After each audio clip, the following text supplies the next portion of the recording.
la revisión de un problemita sobre la absorción en columnas de platos. Entonces voy a repetir la diapositiva con la que expresamos la forma de estimar los platos en una columna de este tipo y luego continuaremos con el problema típico.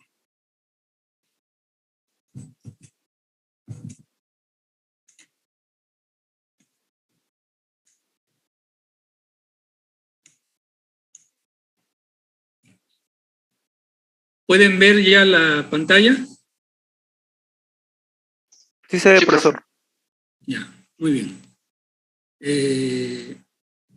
Aquí el objetivo es establecer el número de platos que hay en una columna de platos, precisamente, y también establecer las concentraciones de cada uno de los platos.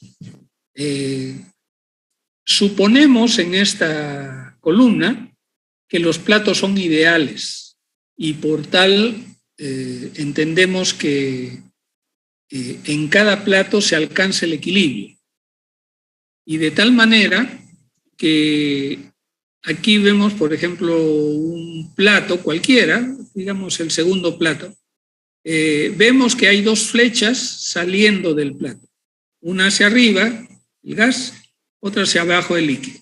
Estas dos corrientes, el gas saliendo de este plato hacia arriba y el líquido cayendo de este plato hacia el siguiente plato más abajo, son dos corrientes que se encuentran en equilibrio entre sí, ¿no?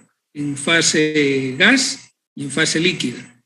Y como tal, como son dos puntos en equilibrio, sus concentraciones I2 y X2 se encuentran en la curva de equilibrio. Aquí tenemos la curva de equilibrio. Recuerden que para una operación de absorción, la recta de operación cae por encima de la curva de equilibrio. Aquí están numerados los platos. Entonces, si estamos hablando del plato 2, con concentraciones I2 y X2, este punto sobre la curva de equilibrio es el punto que une I2 con X2. Corresponden al equilibrio que se está produciendo en el plato 2 y que está generando un líquido que se va a ir a una concentración mayor en el siguiente plato. Si se está yendo a una concentración mayor, quiere decir de que tiene que avanzar sobre la misma curva a un punto y el gas está yéndose, como estamos absorbiendo un componente de ese gas, va a perder concentración y va a venir hacia la recta de equilibrio en forma horizontal.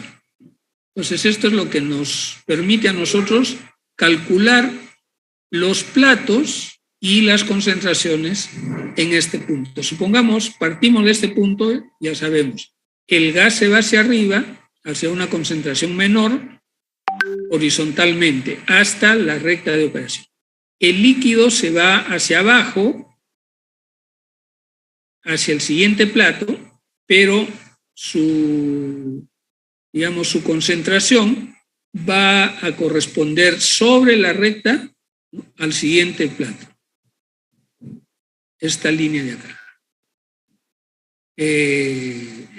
Podría ser un poco confuso verlo directamente así, pero la clave para poder entender lo que está pasando es tomar los puntos de la curva de equilibrio y a partir de ahí hacer el análisis.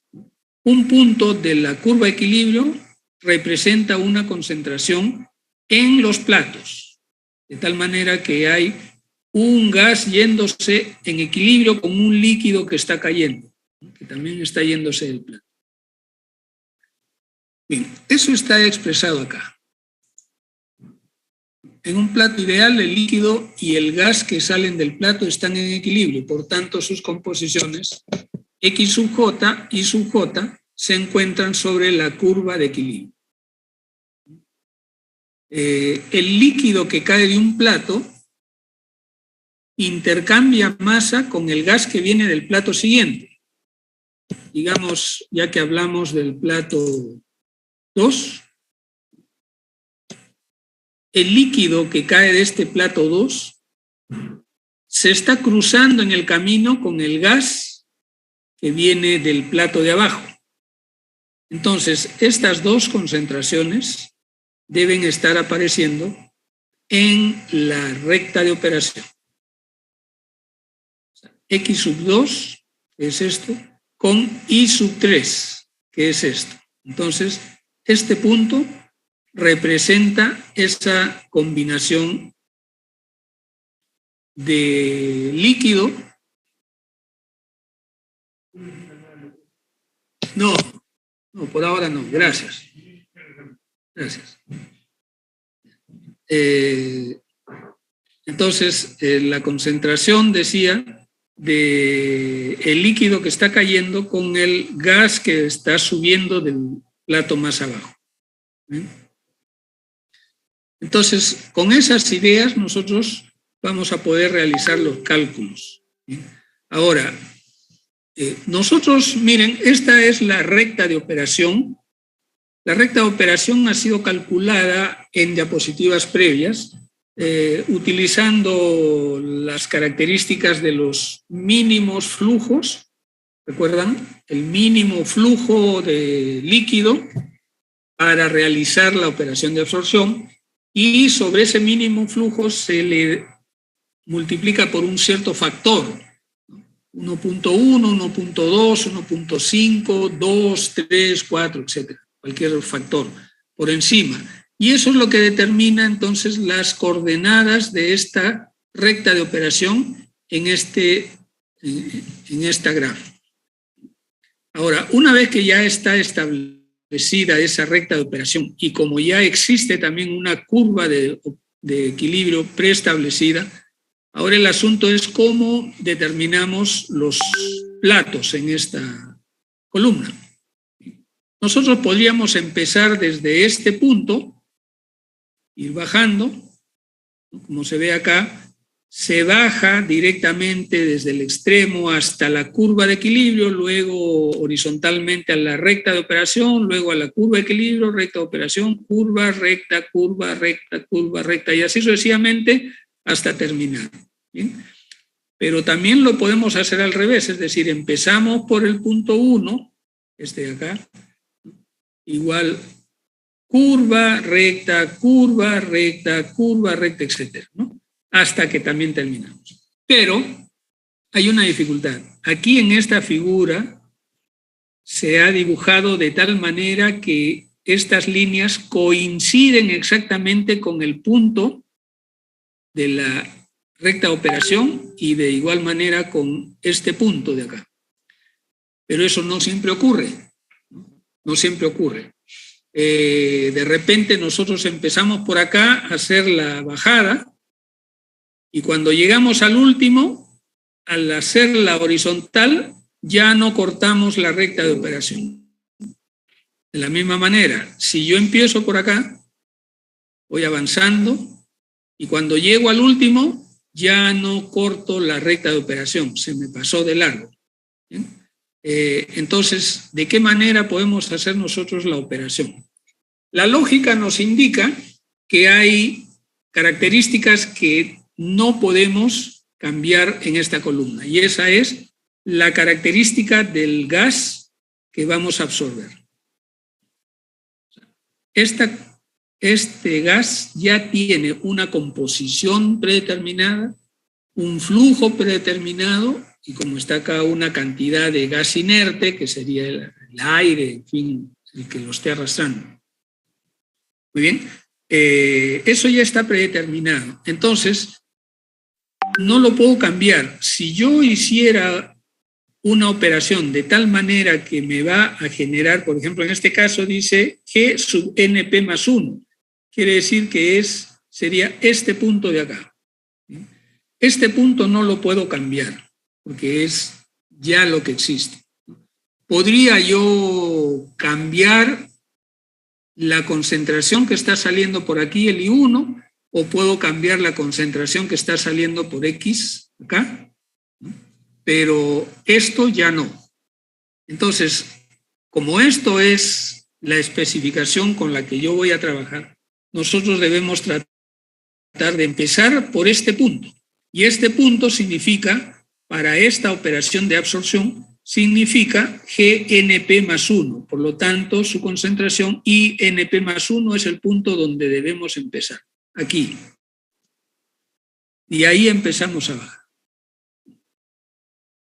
Es posible que no nos llegue a caer exactamente en el punto, como vamos a ver en el ejercicio que viene, pero esa es la forma en la que tenemos que hacer.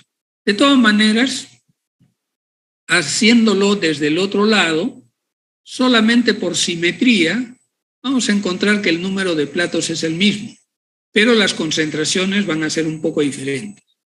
Entonces, para tratar de ser más exactos, nosotros empezamos por este punto que ya es definitivo, es decir, no lo podemos cambiar porque así nos están dando ese gas.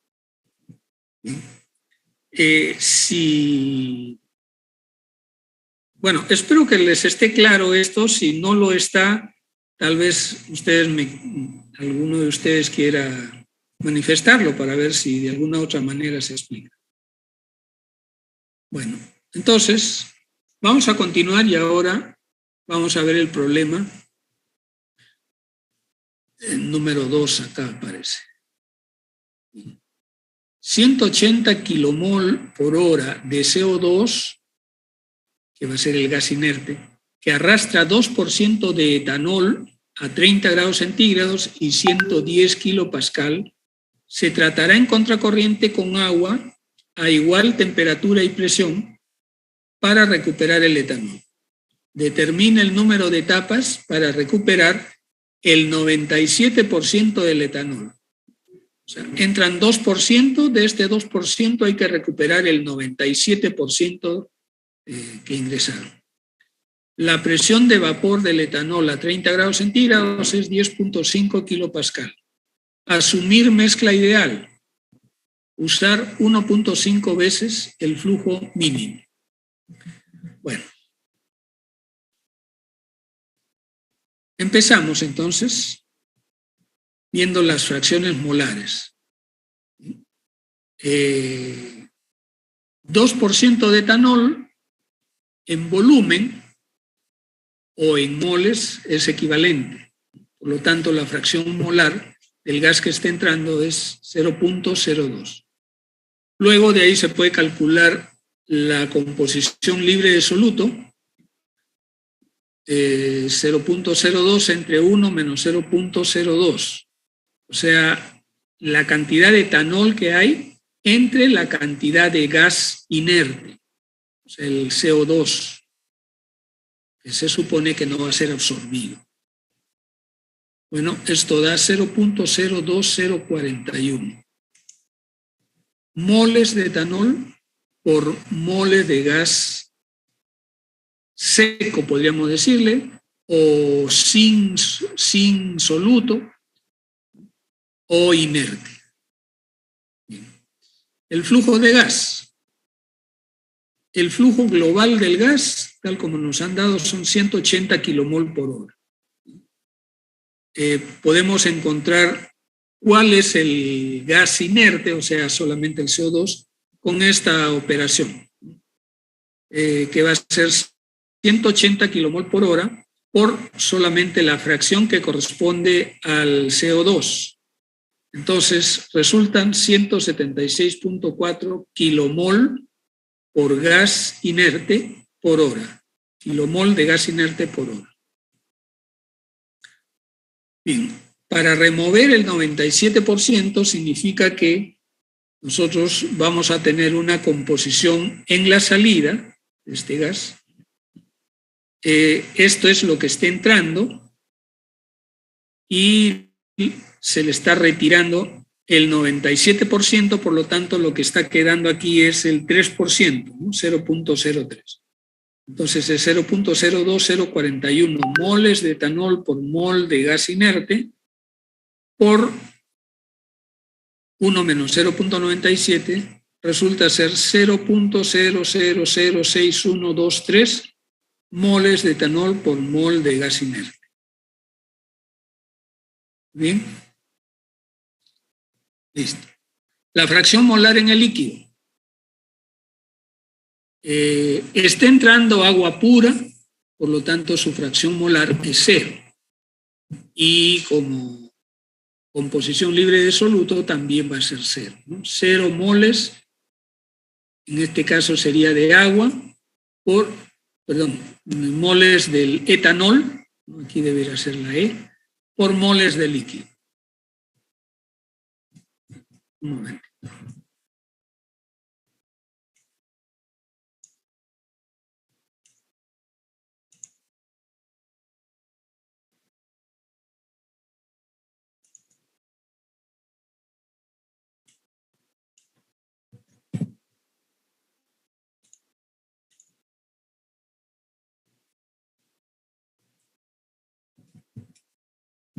Esto.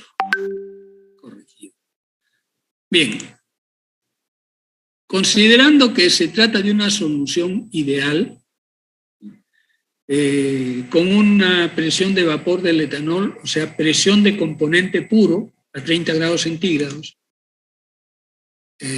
podemos entonces considerar que como un gas ideal, como una solución ideal que está generando una presión parcial, lo podemos representar de esta manera: la presión de equilibrio va a ser igual a la presión de componente puro del etanol por su composición en el líquido. Estas son las ecuaciones de Raoult y el arreglo de las ecuaciones para convertirlo en la ley de Henry. Entonces, con esta relación, esta es la presión total, se dice que es 110 kilopascal. Entonces, la relación entre la presión de componente puro del etanol entre la presión total por X, esta es la ley de Henry. Y esto de acá sería la constante de Henry. En este caso, 0.09545. Entonces, la ley de Henry sería I asterisco, es decir, la composición en el equilibrio en el vapor, igual a 0.09545 por la composición en equilibrio en el líquido. Utilizando las composiciones libres de soluto, se convierte, esto ya lo hemos visto en una diapositiva anterior, se convierte en esta relación, ¿no? Donde M es el parámetro que nos va a permitir realizar los cálculos y X normalmente es la composición del líquido que va a ir variando en la columna. Bien, calculando la tangente a la curva de equilibrio, recuerden, hemos hecho ya un ejercicio de esto anteriormente, esta era la ecuación que permitía calcular iterando valores de XP hasta que consigamos el valor de I2. I2 es el valor de salida, que recordarán que era 0.30 y 6 y algo más. Bueno, entonces, iterando y calculando se obtiene que el corte en la curva de equilibrio es XP, o el corte o la tangente. La pendiente de la recta de operación en el límite es este valor. X2, resultaría 0.2430. O sea, esto es para la gráfica donde se hace la recta de tangente, ¿no? Y P sería el valor de la, también en el punto de tangencia o de corte. Esta es la curva de equilibrio, negro, y esta sería la recta tangente. En este punto,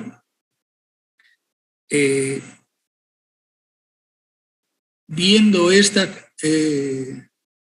aquí también hay un error, debiera ser X1, ¿no? El punto de salida, en posición de salida. ¿Bien? Entonces, el flujo mínimo de líquido para que se pueda realizar esta operación con una columna de tamaño infinito está calculado acá. Bueno, el G sub S 176.4 es el flujo de gas inerte. Estas son las composiciones que conocemos, y 1 es la especificación del gas con la que esté entrando, y 2 es la especificación del gas que queremos obtener nosotros, ¿no? Después de haberle retirado el 97% del contenido de etanol. Y estas son los valores tanto para el punto concentrado, que es después de que ha hecho ya su operación de absorción, y el valor X2, que es el valor con el que está entrando, que es 0. Hay que hacer una pequeña corrección.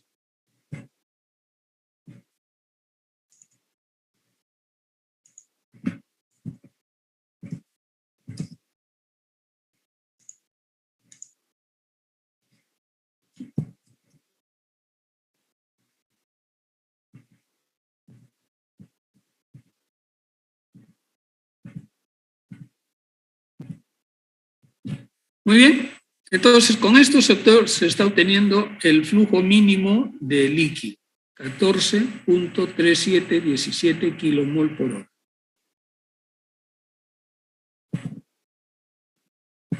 Bien. Y se está estableciendo que se quiere trabajar con 1.5 veces el mínimo. Este valor es como para que la recta de operación se separe de la curva de equilibrio, ¿bien? Y la columna pues no resulte ser infinita.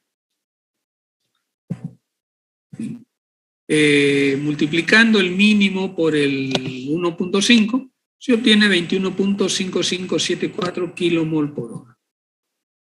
Entonces, con este dato se puede encontrar la recta de operación nueva, porque la L sobre G es el valor de la tangente.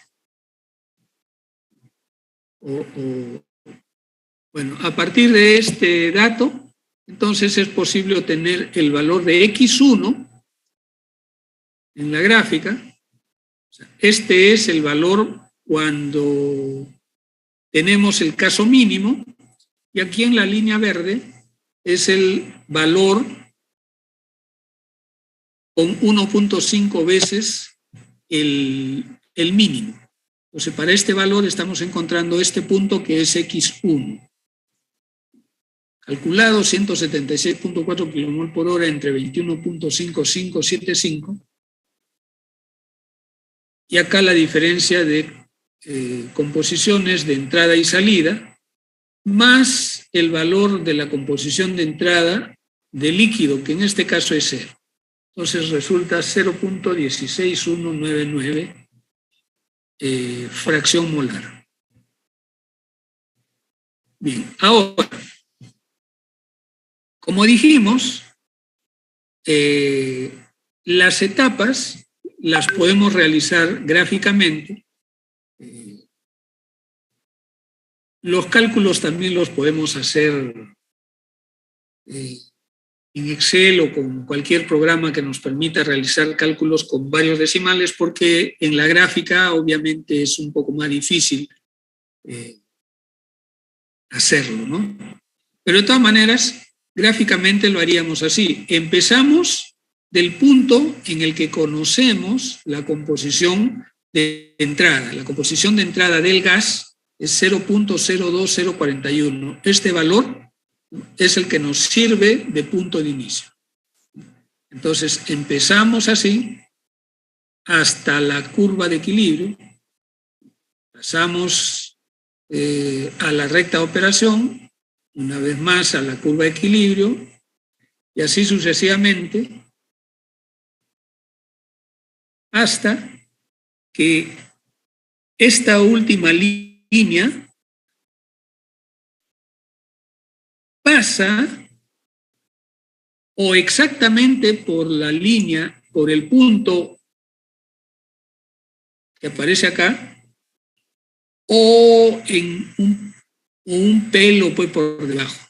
Lo que sea por debajo es lo de menos, pero por lo menos tiene que estar o igual o por debajo de este punto. Y lo que sigue es simplemente numerar las etapas.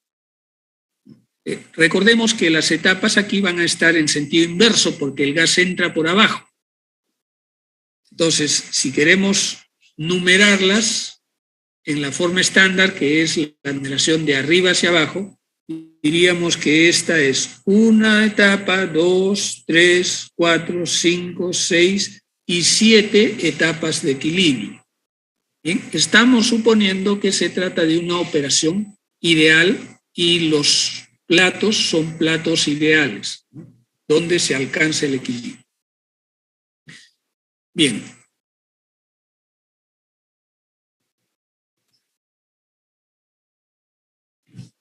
¿Cómo se puede hacer la operación con cálculo numérico para que, digamos, encontremos los resultados con mayor exactitud? Podemos hacer, como ya les dije, la gráfica manualmente. El problema es de que nuestro ojo tal vez no sea tan preciso como para hacer el cálculo exacto. De todas maneras, no vamos a fallar pues por 5 o 10 etapas, ¿no? O sea, no nos va a fallar más o menos 5. Tendremos de repente más o menos 1 o ya pues en un caso tal vez extremo más o menos 2. Si son muchas etapas, esta parte de aquí va a ser más estrecha y por lo tanto va a ser más difícil de hacerlo con precisión. Ahí sí podríamos tener un poco más de error. Entonces, una alternativa es el cálculo numérico. Para el cálculo numérico, empezamos, como dije, con el punto de entrada del gas, ¿no? Aquí está entrando el gas, entonces ese punto va a ser el equivalente de la última etapa de equilibrio. Como está indicado acá, XN y N más 1. Este XN es porque el líquido está viniendo del último plato y el último plato se llama N. El gas, como está viniendo de fuera, es N más 1. Es como si fuera el plato N más 1. Eso quiere decir de que este XN con este IN que está saliendo del último plato tienen que estar en la curva de equilibrio. Este es el punto. Ahora, el cálculo, si se trata de la curva de equilibrio, para conocer cuál es el valor de IN, que es este punto, o sea, esta horizontal, utilizamos pues la ecuación de la curva de equilibrio, que es esta. 0.09545 es M por la composición del líquido que está saliendo, que es este valor, calculado también en las operaciones previas, y abajo es 1 más 0.9045 por el mismo valor. esto es 1 menos m. Son números parecidos, pero no se confundan.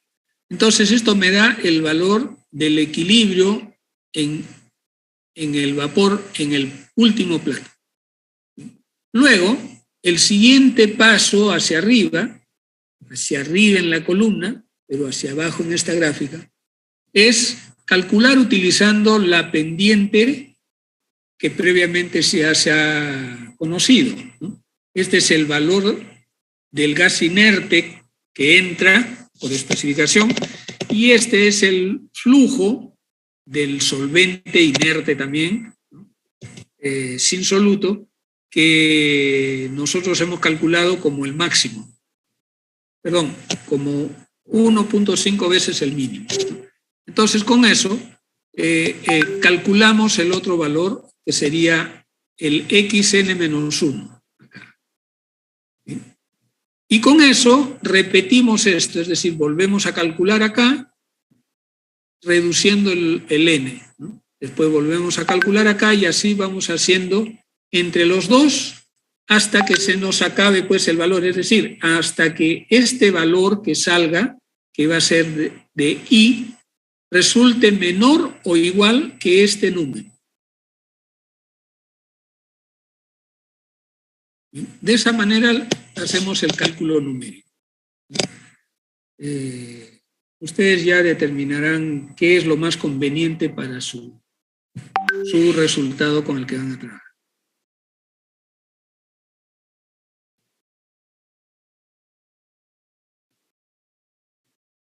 Bien.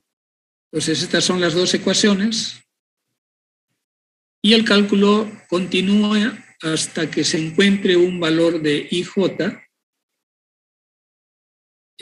Aquí debe ser al revés.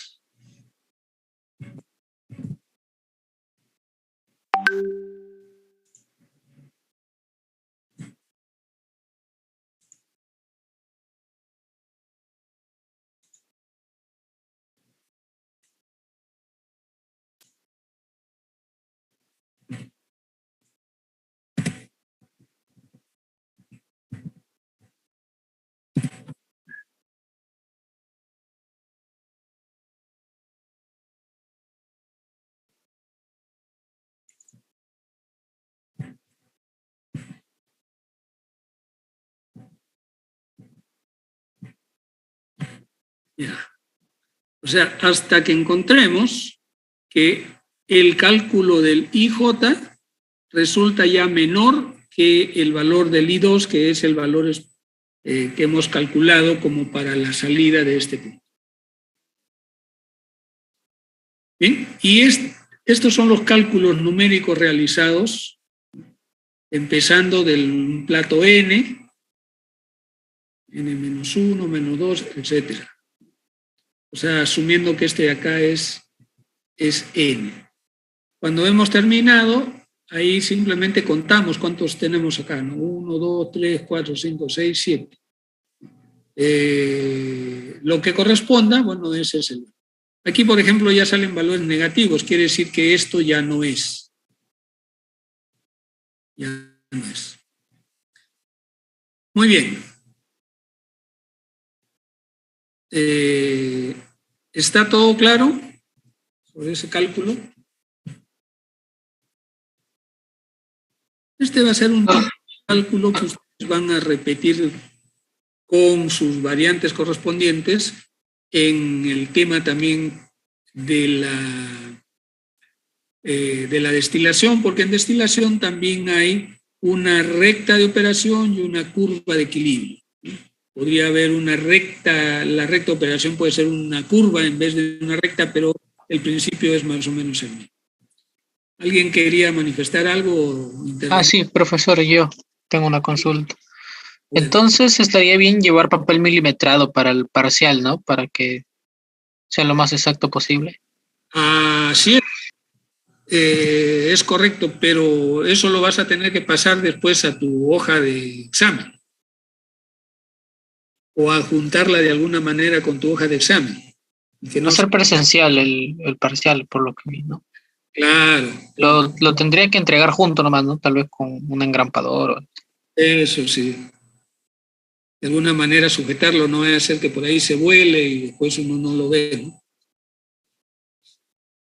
Muy bien, entonces la bibliografía, los mismos que hemos venido viendo, prácticamente es la misma bibliografía para casi todas las clases.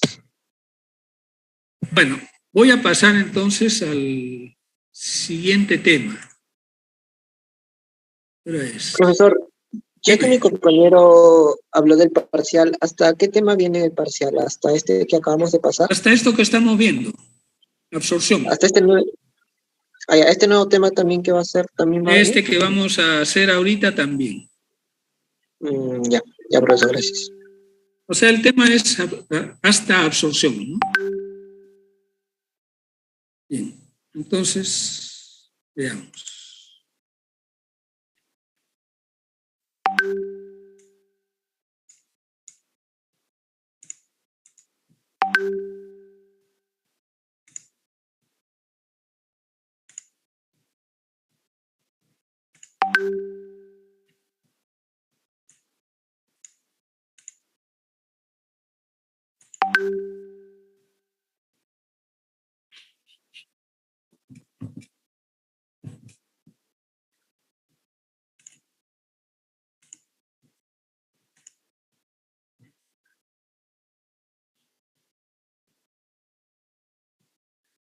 Bien, ¿ya se puede ver?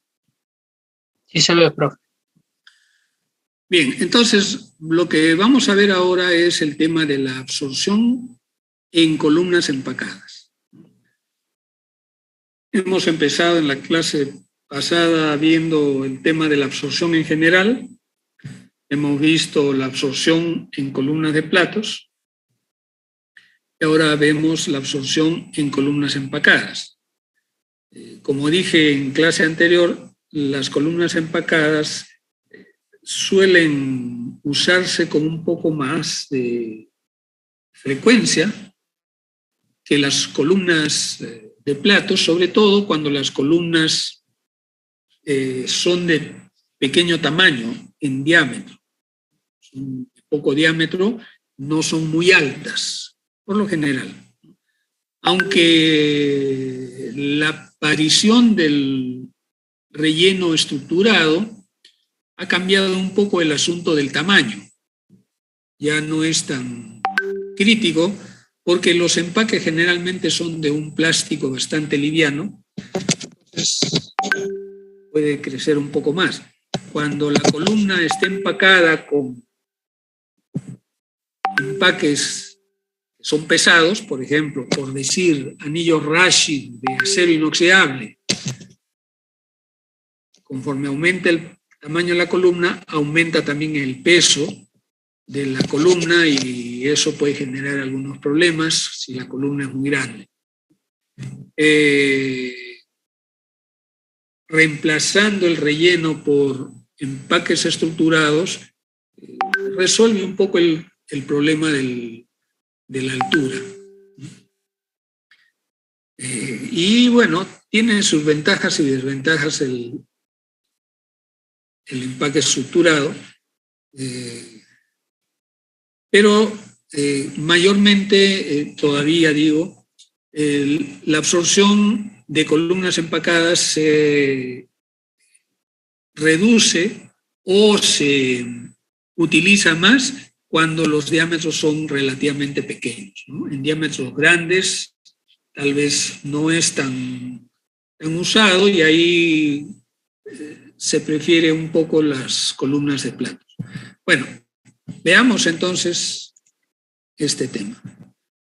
Hay algunas cosas que ya hemos visto al hablar de los equipos para la transferencia de masa, y aquí una de esas cuantas cosas se van a volver a ver, ¿no? Pero lo vamos a ver desde el ojo, pues ahora de la absorción propiamente dicha.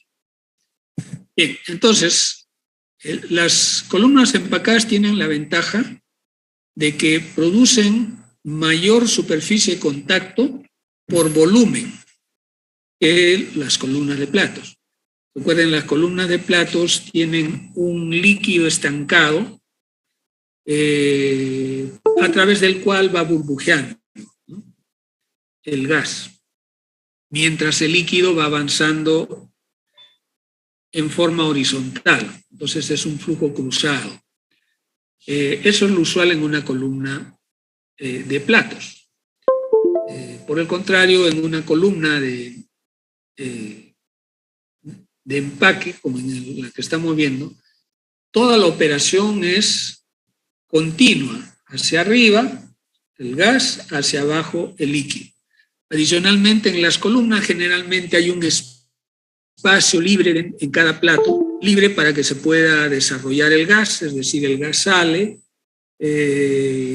antes, digamos, queda en una pequeña cámara antes de pasar al siguiente plato a través de las campanas de burbujeo o a través de los agujeros que pueden haber en válvulas o simplemente en las placas perforadas. Entonces siempre hay un espacio ahí libre donde no hay contacto entre el gas y el líquido. Comparativamente, las columnas de empaque tienen un espacio vacío también, pero es mucho, mucho menor comparado con las columnas de platos. Por eso es que decimos que tienen una mayor superficie de contacto, o sea, un área que llamamos área superficial en los empaques, ¿no?, por unidad de volumen. El relleno, pues ya saben, está compuesto por un gran número de piezas colocadas al azar. Hay diferentes tipos de empaque. Aquí parecen ser el empaque de anillo Raschig.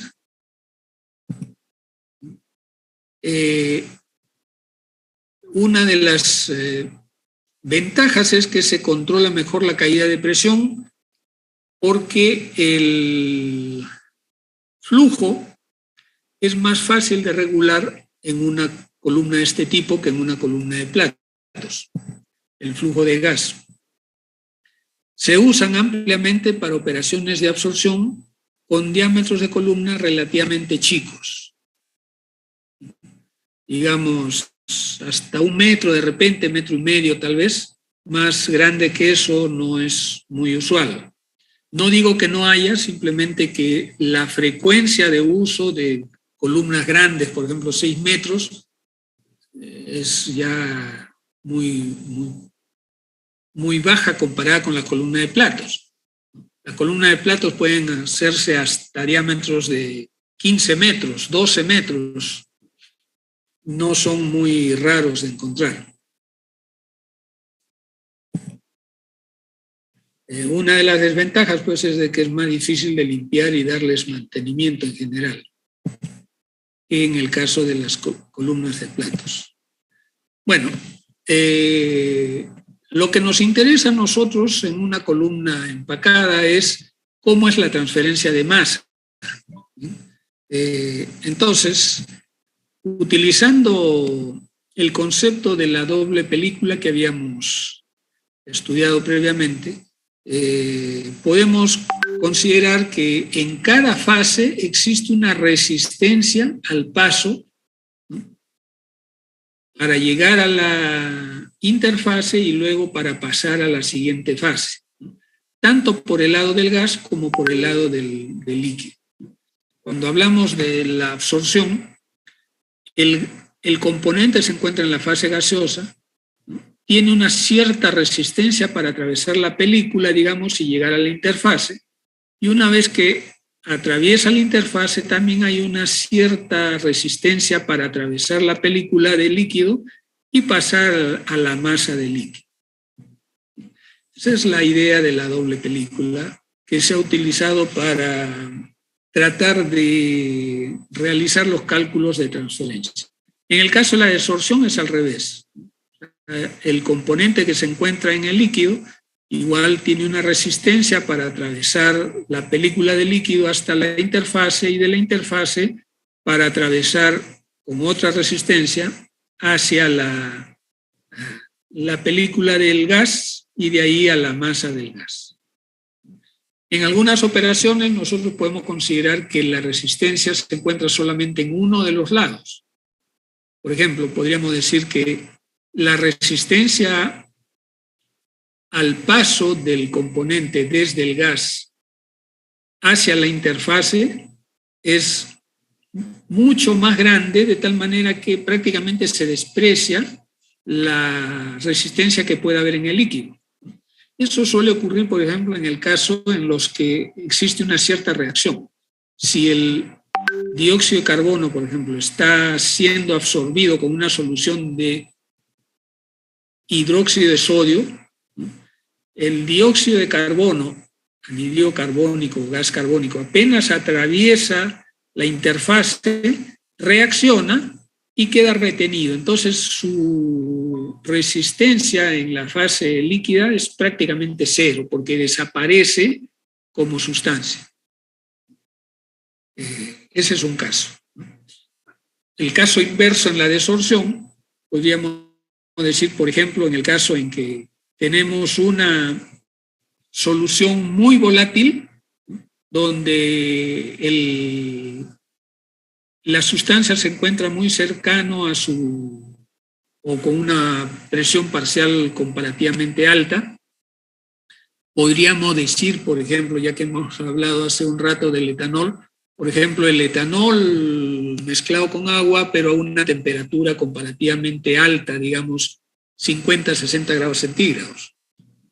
En ese caso, la tendencia hacia la fase gaseosa es tal que si el etanol pasara de la interfase hacia la fase gaseosa, con mucha facilidad quedaría retenida en la fase gaseosa. Ese es un ejemplo. Bueno, en base a los coeficientes globales de transferencia de masa, la velocidad de transferencia de masa la podemos representar así como un R igual al producto de una constante global de transferencia de masa por el área de transferencia por una diferencia de concentraciones.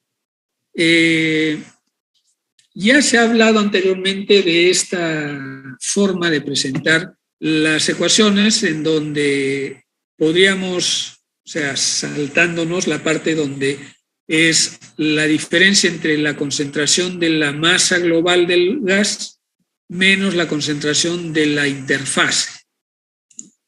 En este caso, usando los coeficientes globales, ya se utiliza la composición del equilibrio y esto tiene que ser igual a la velocidad del paso hacia el líquido cuando se trata de la absorción. En este caso, estamos diciendo que es también una constante de un coeficiente de transferencia de masa por el área de transferencia, por la diferencia entre la composición en equilibrio en el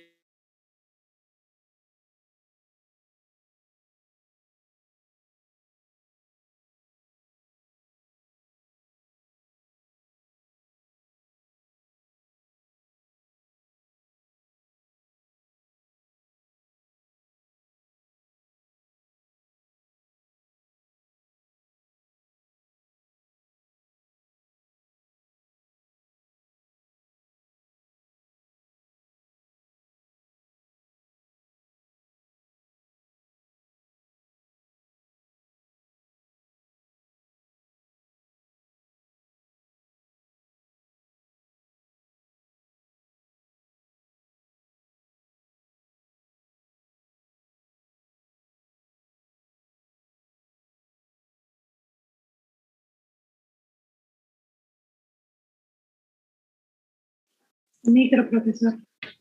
Profesor, no se le escucha. ¿No me escuchas? Ahora ya se le escuché. Ya, correcto. Sí, parece que se había cortado, ¿no? No sé en qué parte se cortó. Bueno, si hay algo que se me quedó, me lo hacen notar. Bien, acá en esta columna tenemos... no está compartiendo. No está compartido.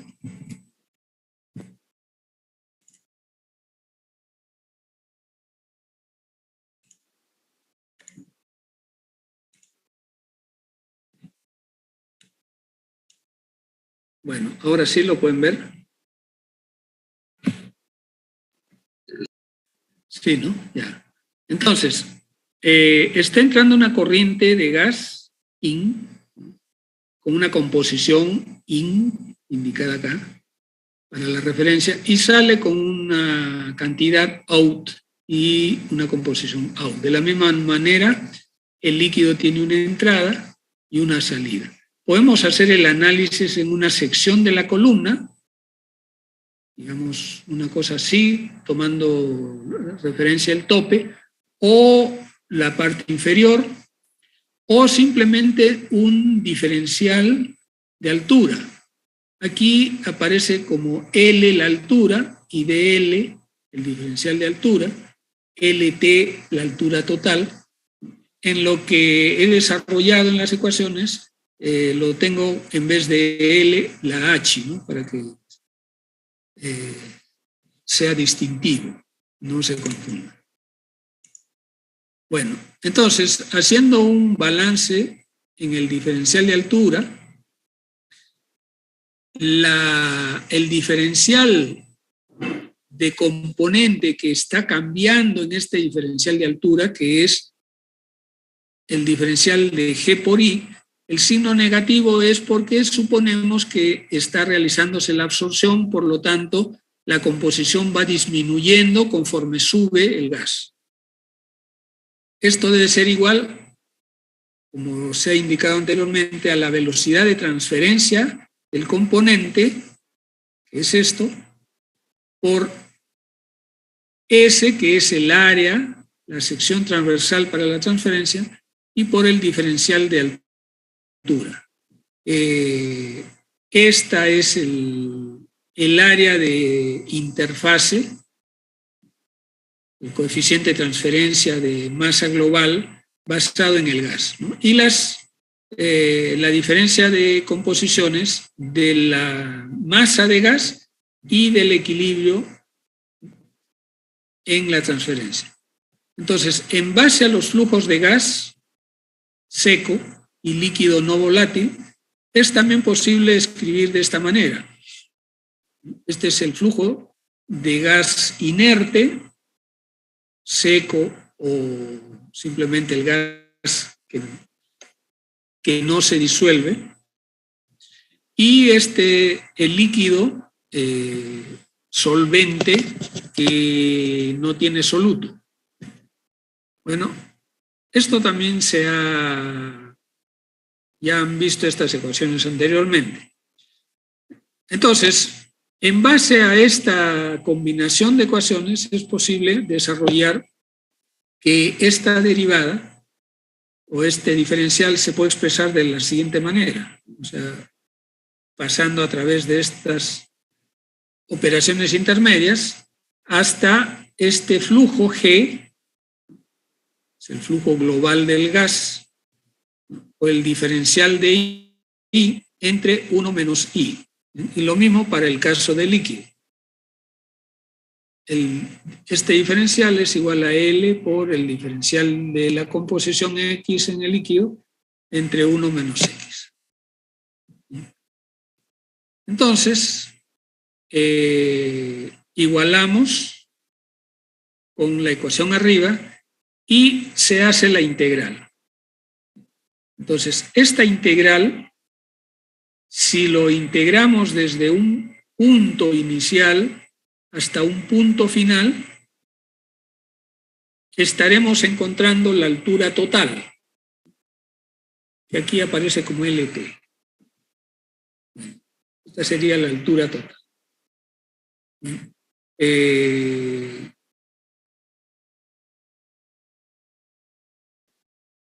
Esto te está pasando a dividir acá.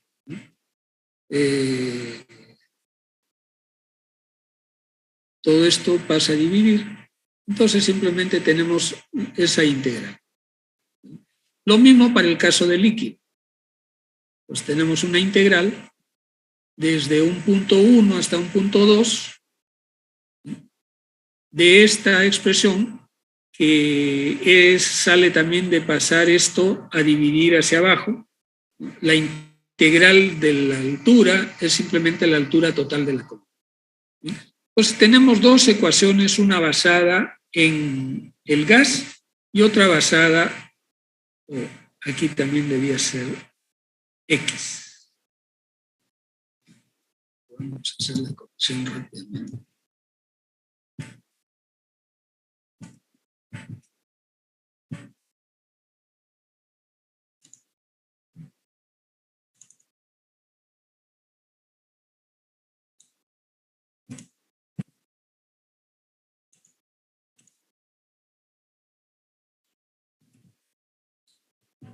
Listo.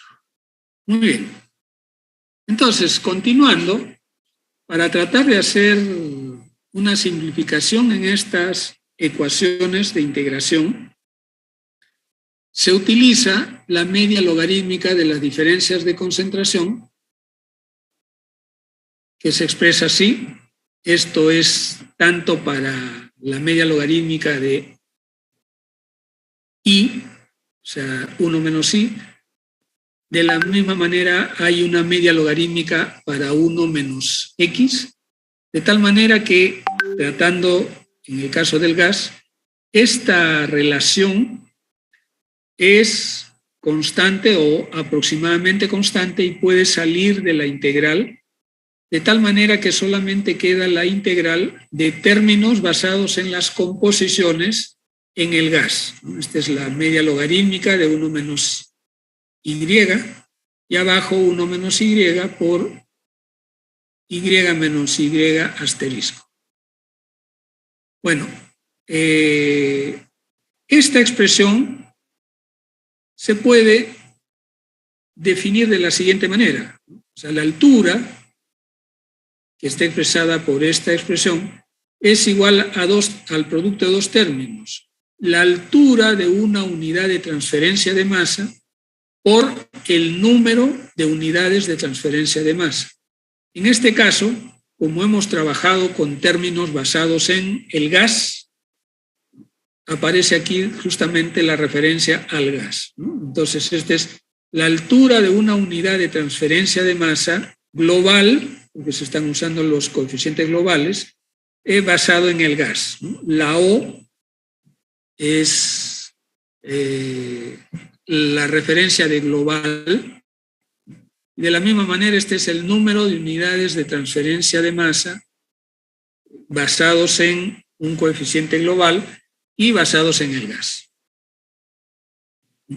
Esa es la expresión. Entonces, podemos deducir a partir de esto, esta es la misma ecuación dada anteriormente, que la altura de una unidad de transferencia de masa, basada en el gas, se puede encontrar por esta relación, ¿no? El flujo global de gas, y acá el coeficiente de transferencia global multiplicado por el área de interfase, por la media logarítmica de 1 menos Y, por la sección transversal de la columna. Y para el número de las unidades de transferencia de masa, es la integral desde un punto hasta otro punto de la media logarítmica de 1 menos I entre 1 menos Y por Y menos Y asterisco, ¿no? Por su diferencia. Entonces, exactamente de la misma forma podemos encontrar para el caso de una relación basada en los datos de líquido. Normalmente, nosotros trabajamos con una de estas dos, dependiendo si estamos trabajando con absorción o desorción y dependiendo de si la resistencia a la transferencia de masa es mayor en el líquido o en el gas. Si se trata de una resistencia mayor en el gas, trabajamos con esta, y si se trata de una resistencia mayor en el líquido, trabajamos con esta.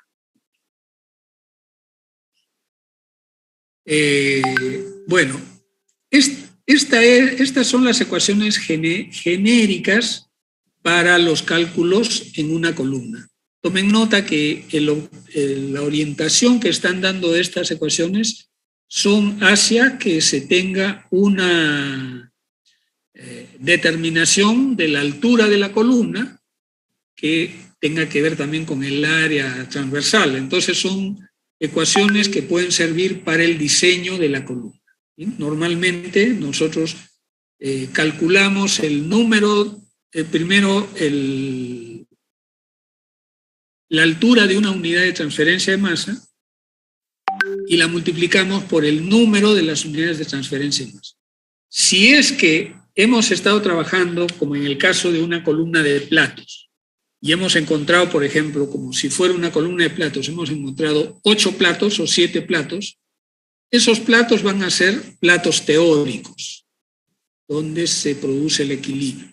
Entonces, si tenemos 7 platos teóricos, nosotros podríamos hacer una equivalencia con una columna empacada, donde esto va a ser la altura de una unidad de transferencia de masa, que sería el equivalente de un plato teórico, y el número de platos con el que se va a trabajar. Digamos, si son 7, esto sería el equivalente de los 7. Pero tenemos que calcular cuánto es el equivalente de esta unidad de transferencia de masa. Bueno, entonces decía que este es un caso genérico, pero tenemos casos particulares. Un caso particular con el que vamos a empezar a trabajar en este momento es que si las soluciones son concentradas, tanto la recta de operación como la curva de operación no son rectas. Nosotros hemos simplificado en clases anteriores hemos trabajado con una simplificación en la curva de operación, suponiendo, por ejemplo, que se cumple la ley de Henry, de tal manera que M es la pendiente de la recta de equilibrio. O sea, la curva se convierte en recta de equilibrio. Pero sabemos que no todos los gases se comportan exactamente como cumpliendo la ley de Henry, es decir, no en todos los casos tenemos una curva de operación que es recta. Y sobre todo eso ocurre cuando las soluciones son concentradas. Si las soluciones son diluidas, por ejemplo, cuando el oxígeno se disuelve en agua, el oxígeno del aire se disuelve en agua, la disolución es con tan baja concentración que con confianza podemos trabajar con la ley de Henry. Pero si estamos trabajando, por ejemplo, con amoníaco, donde la concentración del amoníaco disuelto en agua es comparativamente grande, ¿no? Recuerden que el amoníaco reacciona con el agua y forma el hidróxido de amonio. Entonces, bajo esas circunstancias, la curva de equilibrio, acá dice curva de operación, debiera ser curva de equilibrio.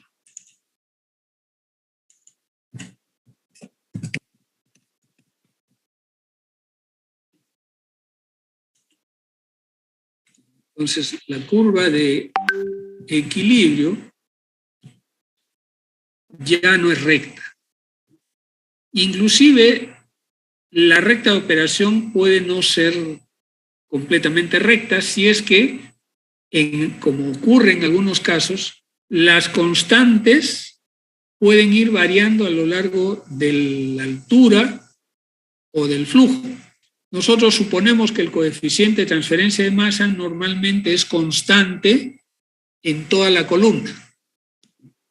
Eso ocurre para circunstancias donde las resistencias a la transferencia de masa ocurren con soluciones relativamente diluidas.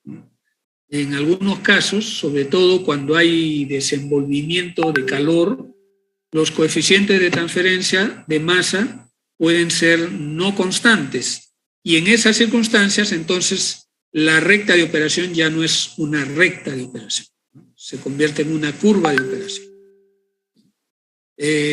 Lo que sí ocurre, como dice acá, es que la relación entre la variación de los flujos, entre el coeficiente de transferencia de masa y el producto por el área de transferencia, son aproximadamente constantes.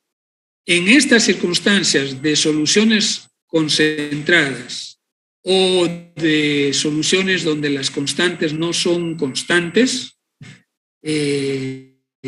ocurre también que los flujos pueden no ser constantes. O sea, no, por ejemplo, nosotros suponemos que tenemos un líquido que entra sin soluto y sale con una cantidad de soluto muy pequeña. Por ejemplo, en el caso de los gases poco solubles. En ese caso, nosotros suponemos para el balance de masa y para tratar de simplificar las cosas que el líquido L, ¿no?, entra y sale más o menos sin cambio. O sea, el L es casi constante a lo largo de toda la caída, porque es despreciable la cantidad de gas que está absorbiendo. Absorbe una cantidad, pero para efectos del flujo volumétrico o flujo másico es casi despreciable. Pero cuando tenemos soluciones concentradas, la transferencia de masa de una fase, en el caso del gas, hacia el líquido es notable, o sea, es bastante grande comparado con el flujo de líquido. Por lo tanto, el líquido ya no puede ser considerado constante a lo largo de la columna. El líquido total va cambiando, ¿no? Entra como 10 y de repente va cambiando a 11, 12, 13, de tal manera que esos valores hacen también que las rectas que antes usábamos ya no sean tan rectas. Bien. Entonces, para usar composiciones libres de soluto, acá hay un poco de arreglos que permiten realizar algunos cambios. En este caso se está expresando cómo es la relación, la media logarítmica de 1 menos y en función de las composiciones libres de soluto, de tal manera que cuando se combina y se opera, podemos también expresar de otra manera las ecuaciones de la altura de una unidad de transferencia y el número de unidades de transferencia, basados en composiciones libres de soluto. Esto nos puede simplificar en el caso en que tengamos una G, como en el caso anterior, que va variando al avanzar la columna, y de la misma manera un L que va variando al avanzar la columna.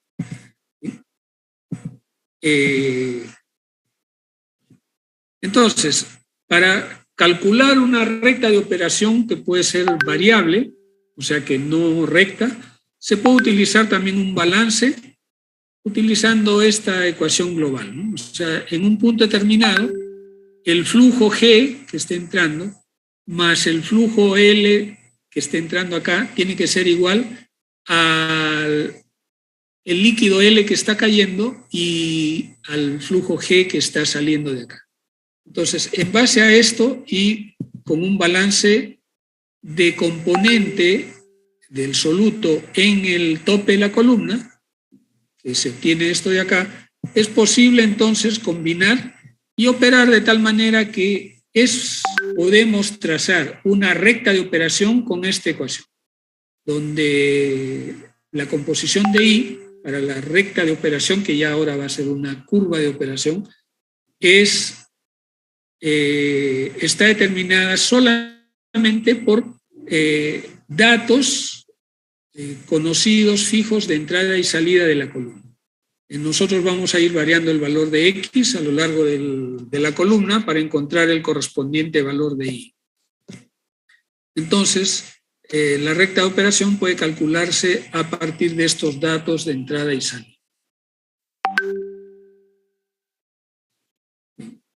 Veamos este problema para ilustrar esto que acabamos de manifestar. Dice, para eliminar el 95% del amoníaco de una corriente de aire que lo contiene en 40% en volumen, se utiliza 488 libra-mol por hora de un absorbente por 100 libra-mol por hora de gas. Podría ser el agua. Los datos de equilibrio se dan en la gráfica mostrada.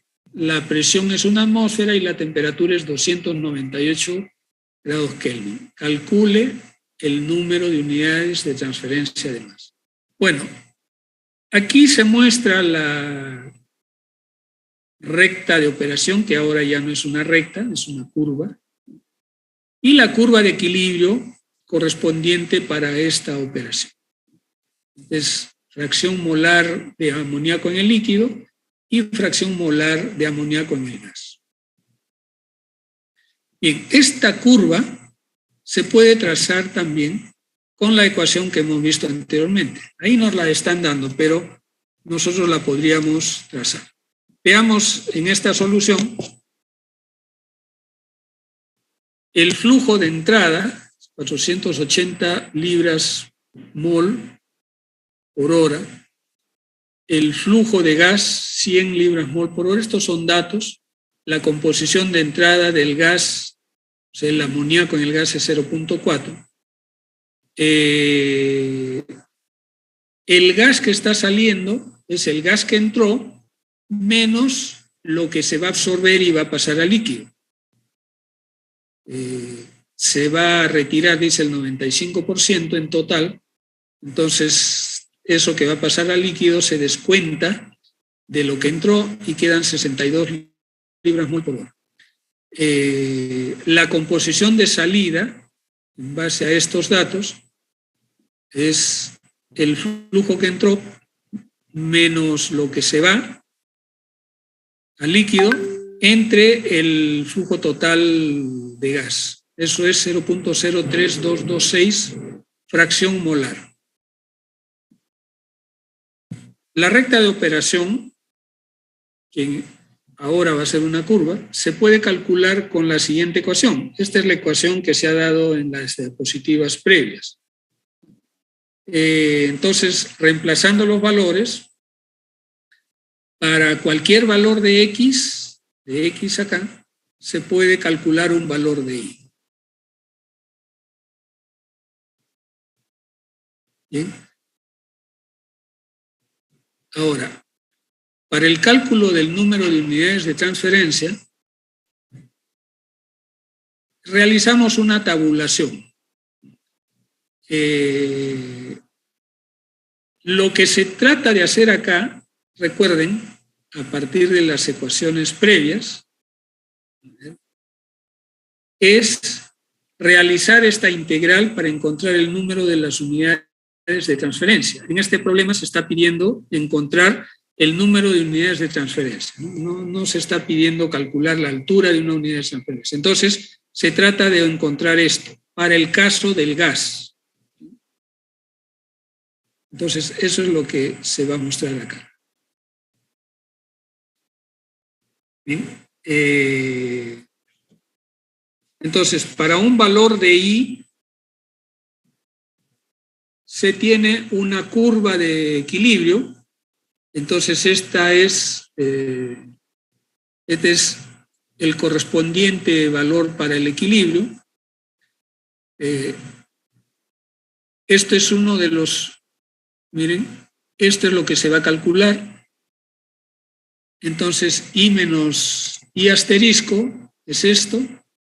1 menos I está calculado acá. Esto es la media logarítmica de 1 menos I.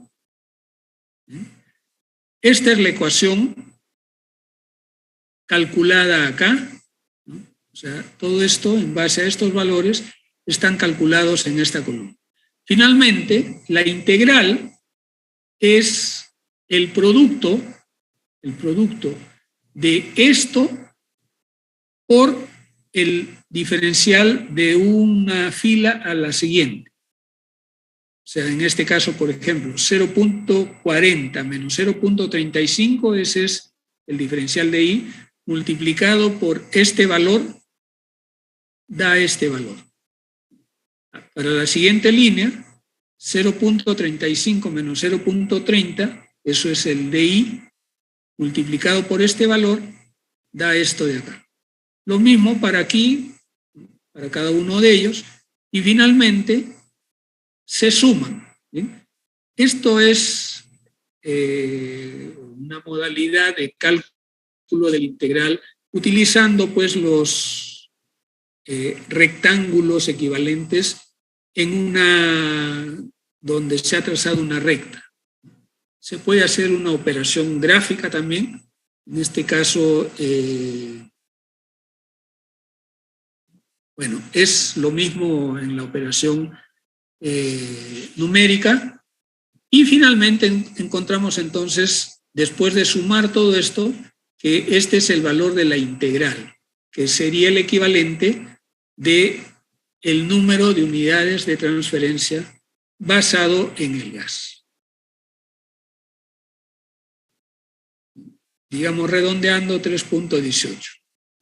El cálculo naturalmente puede ser más exacto si es que calculamos valores intermedios, ¿no? En vez de, por ejemplo, 0.03 a 0.5 o de 0.5 a 0.10, de repente acá hacemos 0.06, 0.07, 0.08, etcétera, y realizamos el cálculo. Eso lo podemos hacer con facilidad en una Excel o calculándolo en la calculadora HP, que también nos permite hacer esto.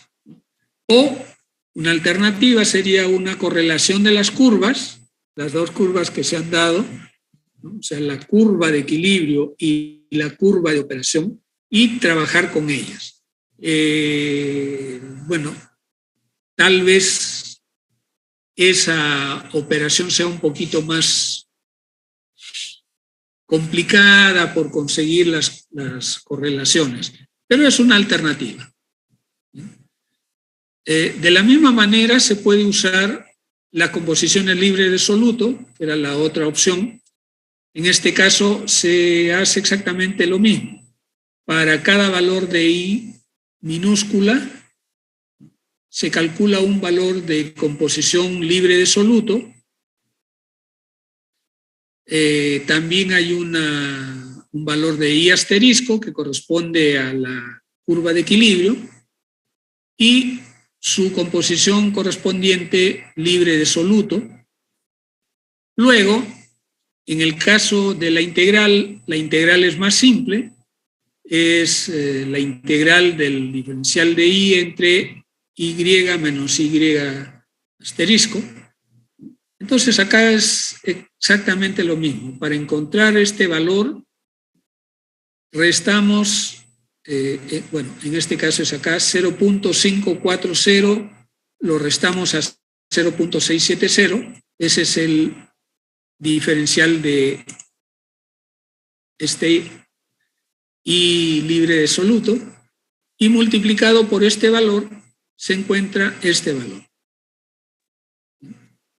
Se repite, ahora es 0.54 menos 0.43, ese es el de Y mayúscula, multiplicado por este valor da 0.3278.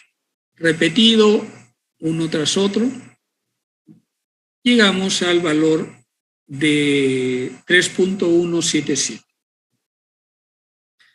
que es el mismo valor encontrado anteriormente. Hay una diferencia solamente en decimales, pero para este caso es bastante aproximado. Bien, ahora tenemos, todavía podemos avanzar un poco más.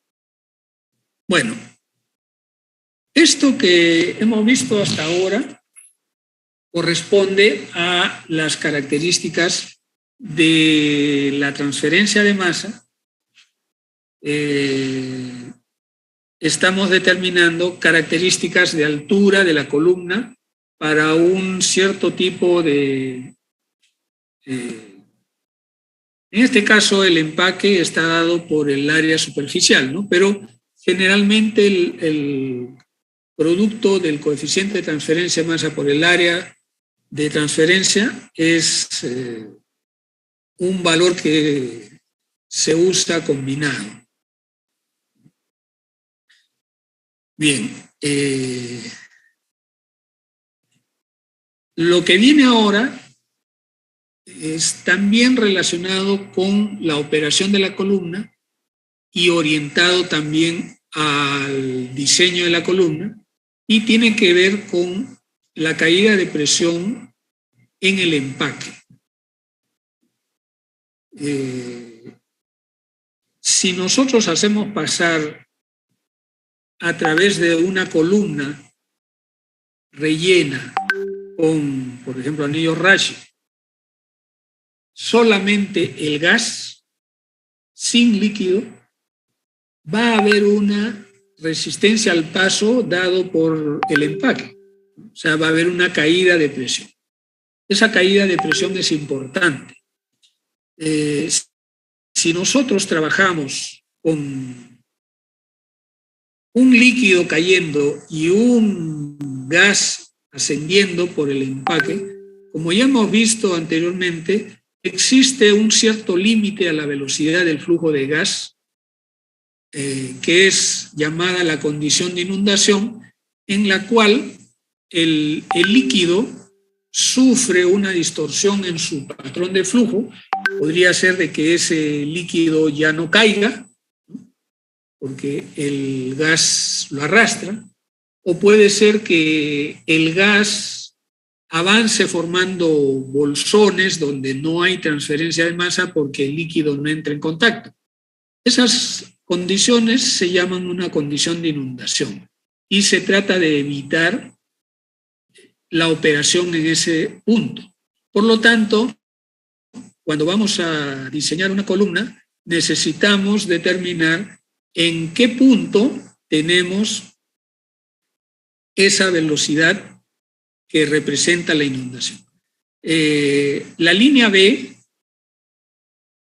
es la línea de inundación, es decir, para esta condición, para este flujo, con esta caída de presión, se produce la inundación si es que los valores caen por encima.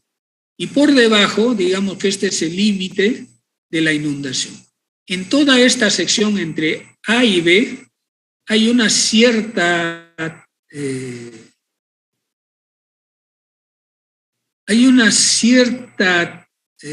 transmisión, podríamos decir, o paso hacia una zona donde se produce este efecto. Por debajo de la línea A, prácticamente no hay un efecto negativo y tanto el líquido como el gas pueden trabajar sin problemas. O sea, los dos, uno va hacia arriba, el otro cae, se forman las gotas que caen sobre el relleno queda mojado y expone la superficie del líquido para que pueda pasar el gas y lo pueda entrar en contacto y pueda haber la transferencia de masa. Entonces, esta es una operación normal. Pero por cuestiones de costo, de economía, se trabaja un poco por debajo de esta línea. Entonces, hay que calcular cuál es el valor que corresponde a esta línea y normalmente se determina un porcentaje del flujo sobre ese valor.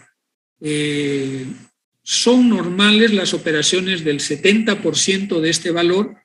En algunos casos puede llegar hasta el 90%. Más que eso puede ser un poco peligroso, riesgoso, porque con las operaciones dinámicas de la columna puede llegarse a la operación de inundación. Entonces, lo que nosotros vamos a tratar de ver ahora es cómo determinamos esas características. Bueno, Los coeficientes de masa dependen de los efectos del empaque, sus características geométricas y también características volumétricas. Por ello, el diámetro de la columna y su relleno debe conocerse antes de calcular la altura de la columna. Una de las cosas para conocer eso es justamente ver la caída de presión. Un diámetro muy pequeño implica una velocidad de gas muy grande. Entonces, el diámetro tiene que ser un poco mayor. La figura muestra la variación de la caída de presión. En este es caída de presión por altura. Podríamos decir por metro de empaque. Bien, entonces, bueno, acá está la G es la velocidad superficial del gas en kilos por metro cuadrado por hora. L, la velocidad superficial del líquido, igual en kilos por metro cuadrado por hora. Y del KdP sobre Z es la caída de presión por altura.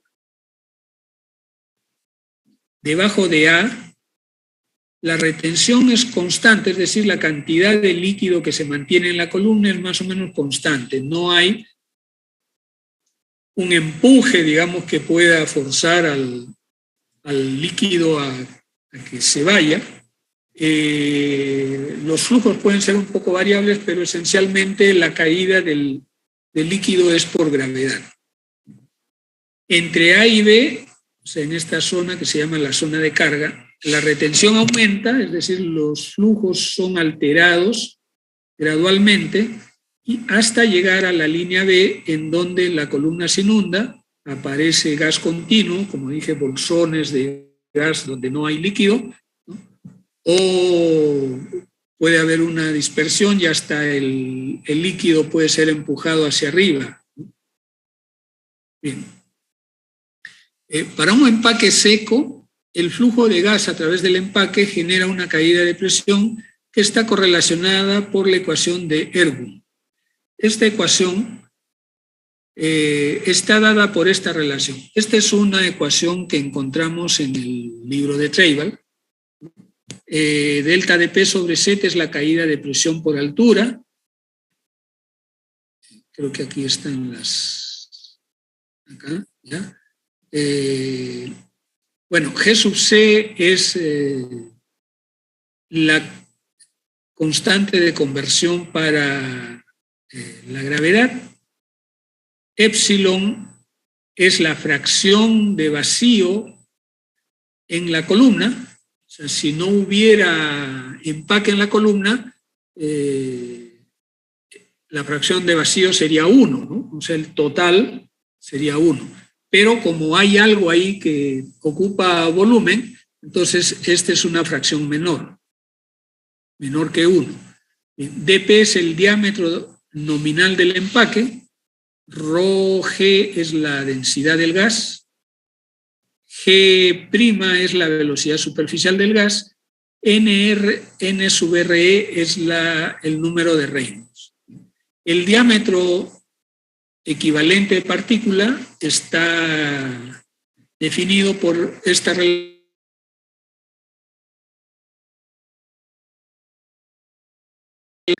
Y A sub P es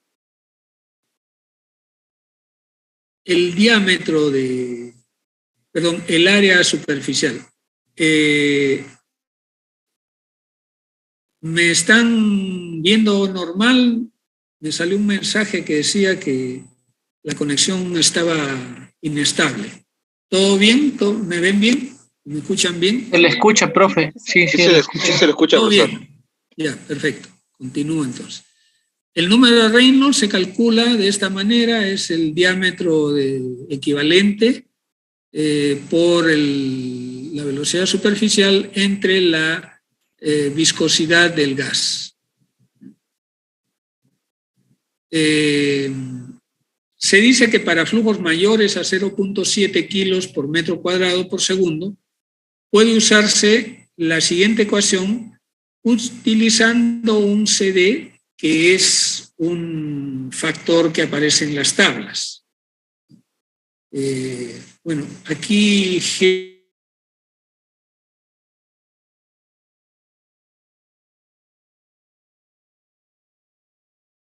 es la característica de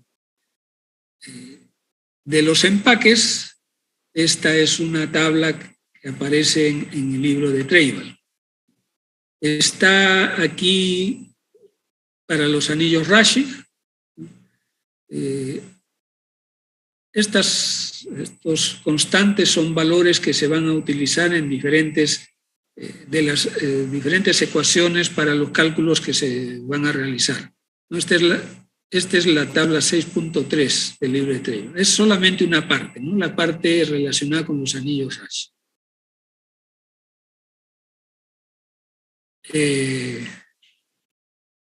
Bueno, en alguna ocasión les dije que el libro de Treibel, la última versión, pues data de más o menos los años 80, ha quedado un poquito atrasada, y se han hecho trabajos más recientemente. Por ejemplo, acá hay una correlación para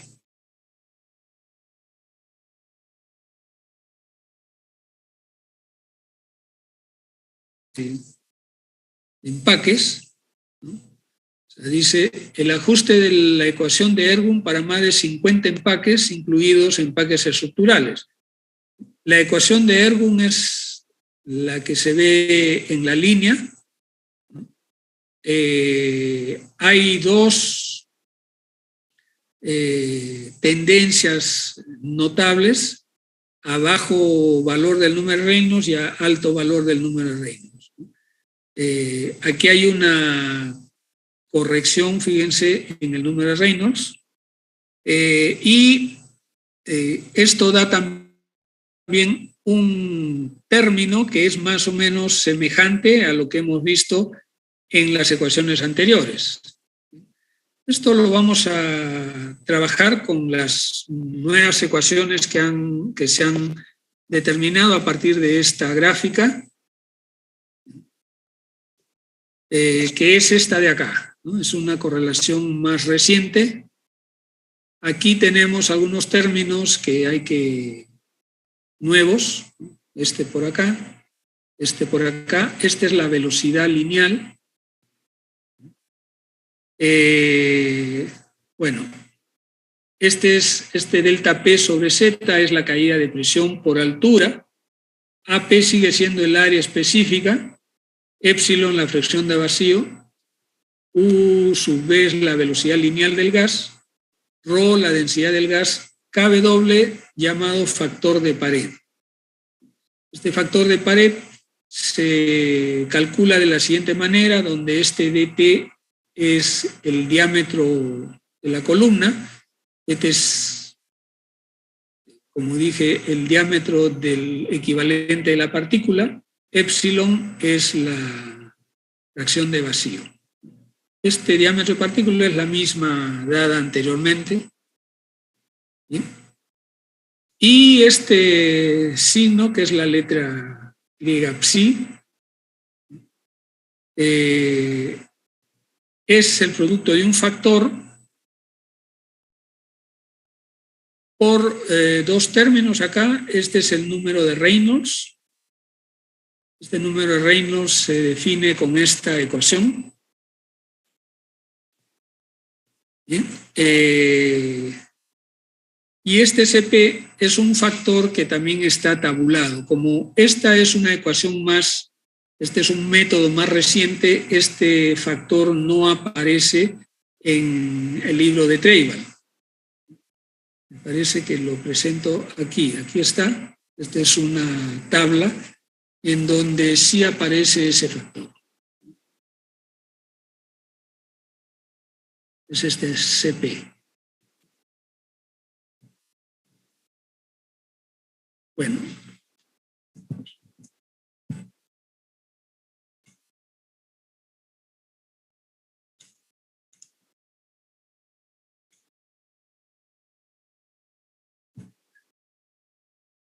Bueno, me voy a detener acá, ya me pasé del tiempo. Vamos a continuar el día jueves con esto, ¿no? Por favor, para no pasarnos más de la cuenta, activen sus videos y vamos a pasar la asistencia.